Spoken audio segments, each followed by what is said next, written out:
We're going to talk about Chennedy Carter, but it looks like she's blacklisted. And she will be playing professional basketball during the season, but it won't be for the WNBA. Is going after Caitlin Clark really worth risking your entire WNBA career? Chennedy Carter just gave us the answer. After spending over 120 days without a single WNBA team willing to sign her, and with training camps officially opening, Carter has made her next move. She's headed to Mexico to play professionally. Seriously, she needs to do whatever she can to get some help, get her anger under control, where she will not have another incident like the one where she slammed into Caitlin Clark. She's out of the league. But this isn't just about a player switching leagues. This is the leading scorer for the Chicago Sky essentially being exiled from the WNBA, all because of one hit on the league's biggest rising star. The Sky didn't even attempt to trade her. They let her walk. Despite the solid fourth season from Carter, an incident with Indiana Fever guard Caitlin Clark stood out to many. The 2024 WNBA Rookie of the Year came in the league, became arguably the most popular player. Became the most popular player. There, I cleaned it up for you, which may have rubbed some people the wrong way, including Carter. Flashback to June 1st, 2024. Chicago Sky versus Indiana Fever, a regular season matchup that would go down in infamy.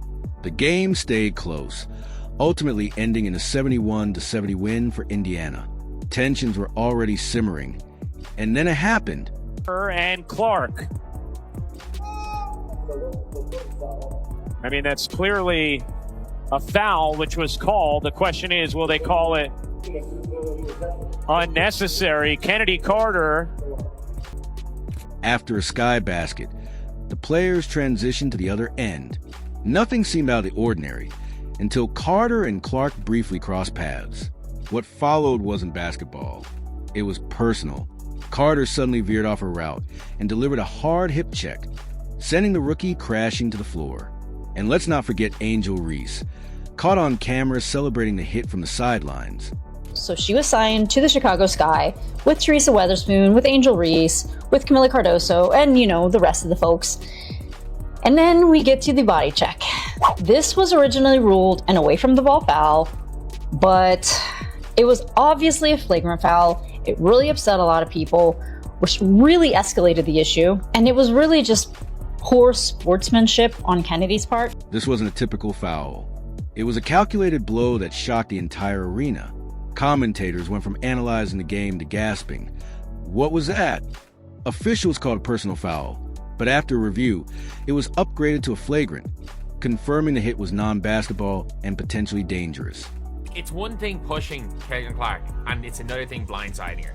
Like, I don't think there's no justification for that. Like, to be honest, we can be honest here. But what stood out even more than the hit was Clark's response.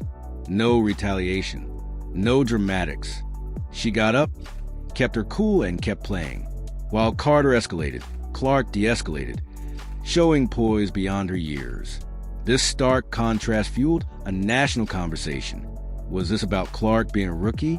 Was it jealousy? Resentment? Suddenly, the basketball game became background noise.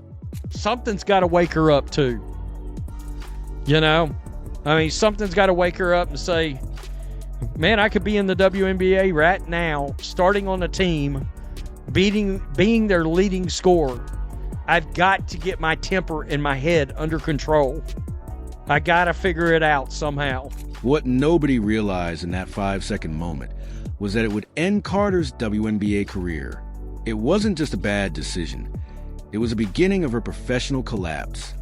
There's no doubt Chennedy Carter is extremely talented, but she's got to get her head screwed on straight. Carter's talent has never been in question, but what followed was far more damaging than the foul itself.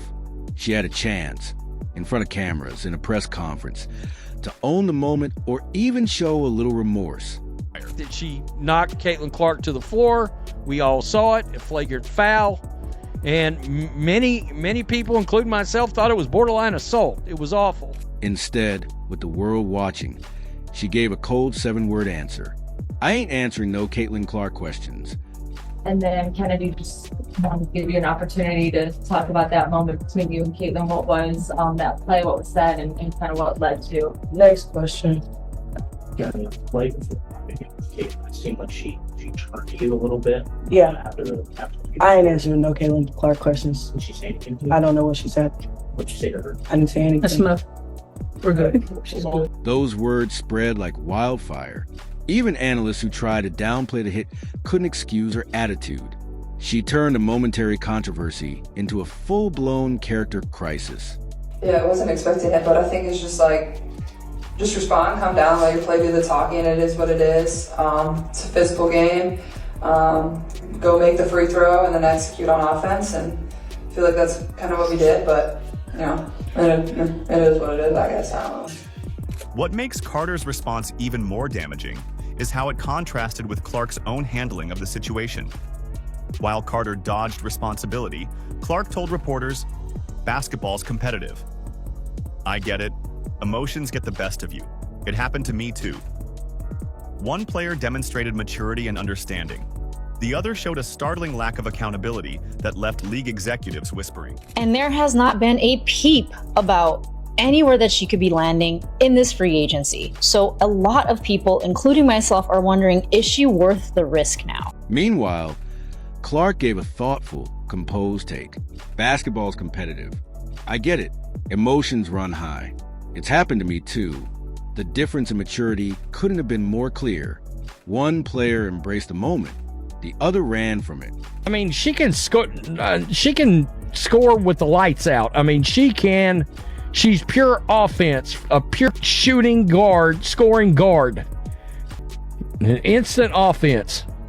But if you're a team, do you really want her on the team? I wouldn't. And this wasn't just a PR nightmare. Team executives, coaches, and GMs were watching. In pro sports, skill matters. But so does trust and chemistry. The question quickly changed from can she play to is she worth it? Can you break down that situation that happened? Yeah.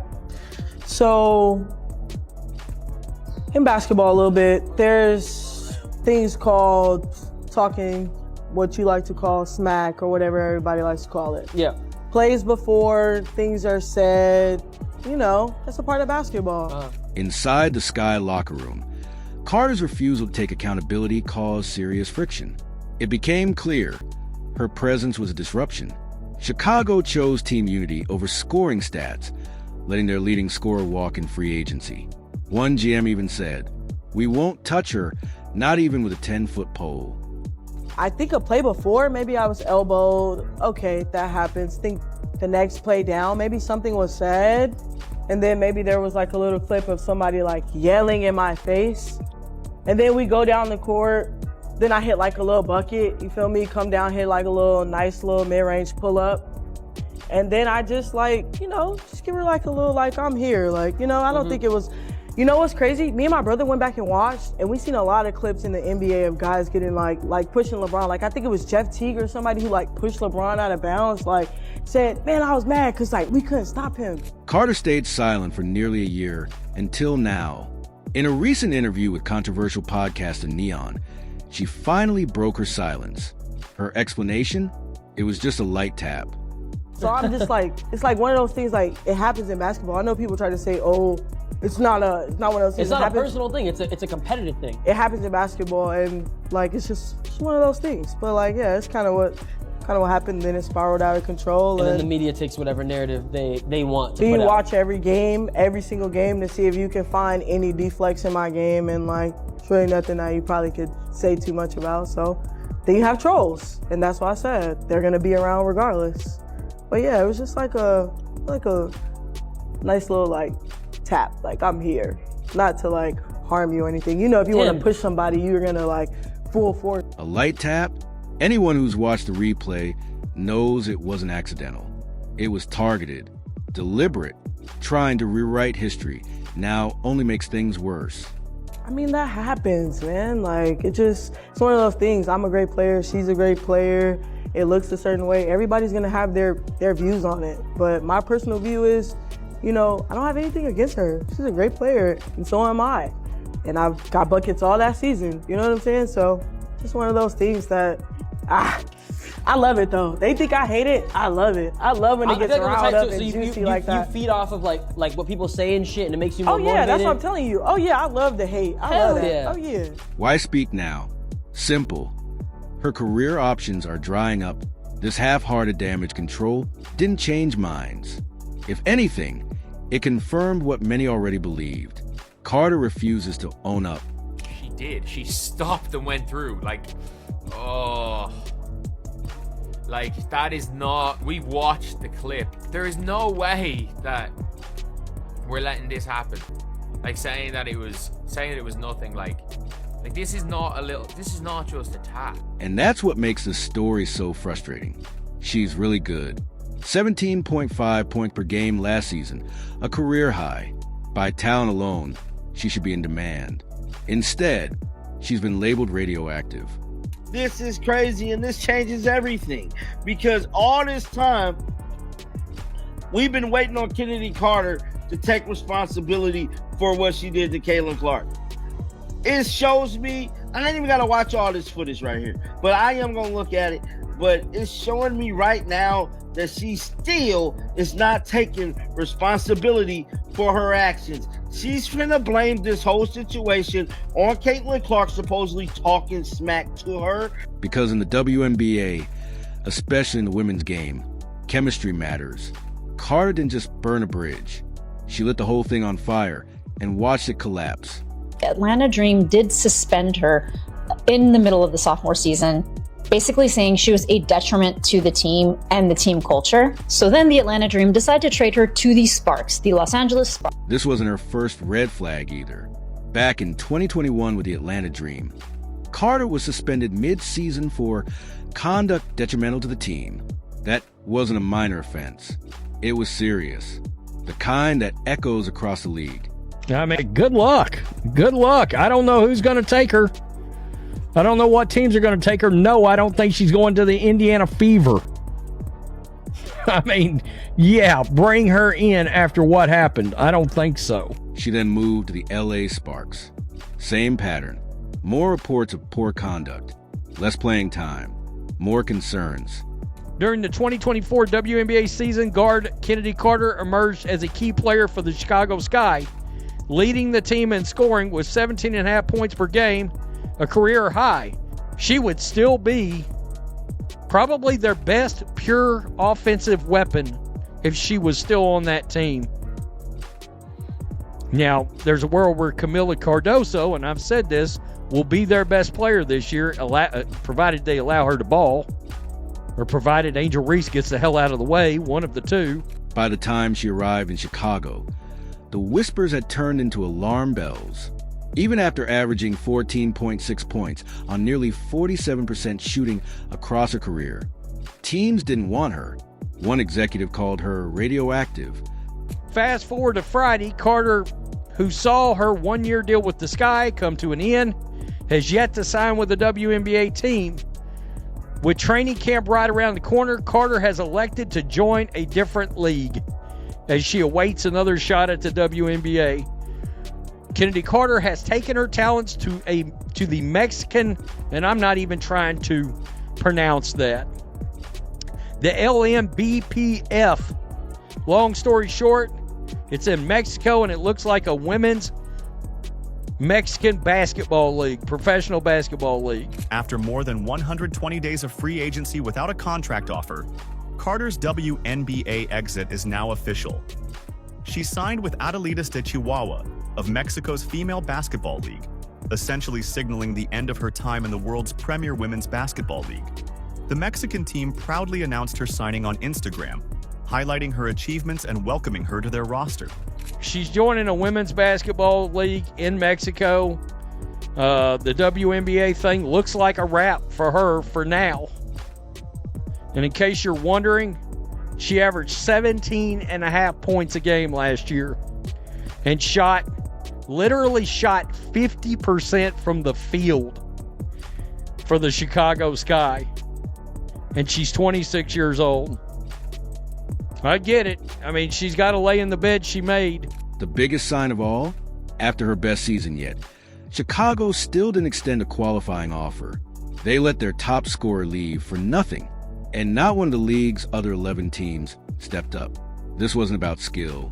It was about character. And, I mean, I don't know what's going to be a wake-up call. I would hope Chennedy Carter would turn her focus of all of her anger into something positive, and she would become a great WNBA player. But it doesn't look like that's going to happen this season. Now, after months of silence and no WNBA interest, it's official. Carter has signed with Adelitas de Chihuahua in Mexico's top women's basketball league. Her WNBA run effectively over. Chennedy Carter, she got a new job. Adios, amigos. Meanwhile, Caitlin Clark and the Indiana Fever are thriving. She's driving record-breaking viewership and attendance. Her jersey tops all sales. And the league's merchandise revenue is up 11x because of her. While Carter rebuilds abroad, Clark is reshaping what the WNBA represents. Higher standards, greater impact, more eyes on the game. So what do you think? Did Carter deserve this outcome? Let me know in the comments below. Like, subscribe, and turn on notifications so you never miss a drop. Click the video on screen now, and I'll see you in the next one.